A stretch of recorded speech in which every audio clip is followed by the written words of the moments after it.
So the real tool I wanted to talk about today, though, is the Doringer Cold Saw. Oh, we get to talk about one of my favorite tools. Yeah, That's exciting for me. just for you, man. Yeah. So that dibba dibba dibba dib right into something you like. So we run two Doringer cold saws. We have one in our fabrication shop, and we have one on our chain link side, Right. I guess. So one of them we use to cut square tube, flat bar, things like that. The other one we use to cut post.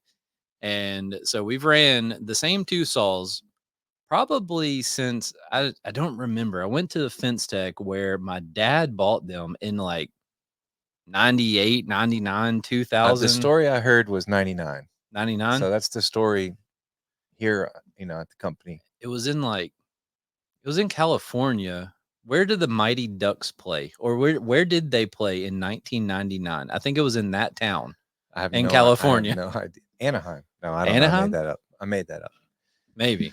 That's where Doringer's out of. They're out of California. Yep. So And they so were at that trade show. cool. And we've been using them ever since. I think through the years we've replaced parts. I personally have torn apart one of the heads and replaced the main drive and the worm gear and the Hmm. gears and put that back together.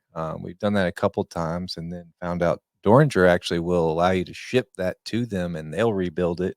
They'll also supply you with a loaner during the process. Really? Yeah, there's like we're not making full use of their warranty or service department for Oh sure. wow. I don't We have historically had a we'll do it ourselves attitude forever. Yep. I mean, and so which is cool, but yeah, the Doringer cold saw, it's great. The one thing I will say is it produces a good bit of liquid. So your gloves, if you're wearing leather gloves, when handling material, they can get wet. So what I've done now is afforded the shop guys like a rubber set of rubber coated gloves that they can use for cutting and handling.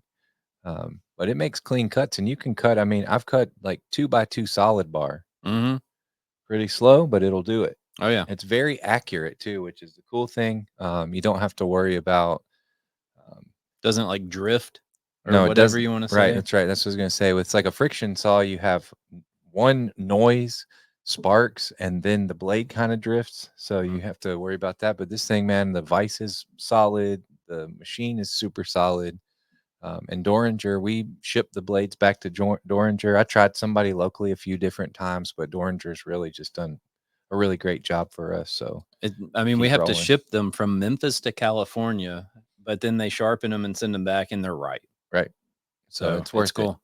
The only one, I guess, downside, well, two really, and that in the summer, if we don't use an additive in the cooling liquid that is required for the cutting, um, which we get from Doringer, and then you dilute it with water, kind of a typical 50 to or 30 to 1 or whatever. You can actually do it however you want. We do 50-50, I think, right now, but no one's Yeah. actually measuring. Just dilute it some with water. But if you don't put an additive in there, it will, in the area we live in, it will house and uh, produce mosquitoes in the Hmm. summer. Oh And yeah. then in the winter, the concern in a open environment shop that's not climate controlled like ours, they will freeze. So we Mhm. put actually we found that antifreeze not only prevents it from freezing in the winter, but it somehow keeps the mosquitoes down.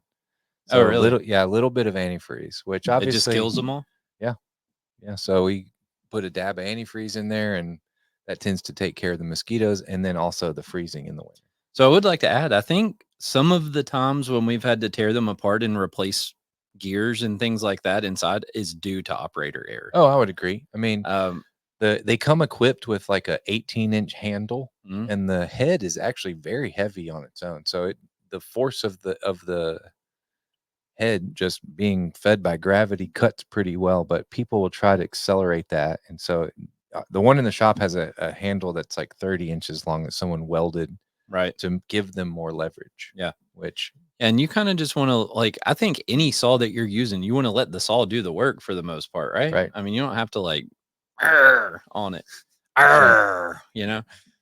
But I know the one over here on the chain link side, I think the last time we had to tear it apart and rebuild it was because it had no oil in it. Yeah. It was like the whole gear mechanism had no oil. That So was our fault. right. We replaced some internals and then didn't refill the case with oil. Yeah, right. So uh Anyways, But yeah, the Doringer Cold Saw is fantastic for repeat cutting. I was using an Evolution chop saw with a metal blade. mm, It's pretty good, very loud. yeah. It's a little more risky to make smaller cuts, you know.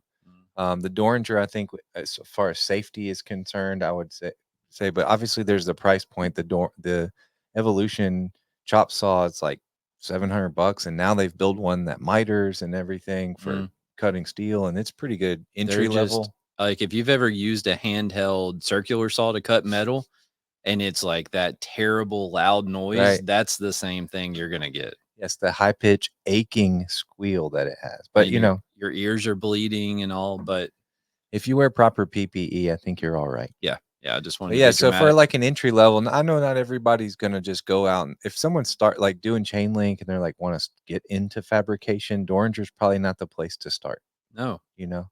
In fact, that's a good, I'm gonna add that to the list here.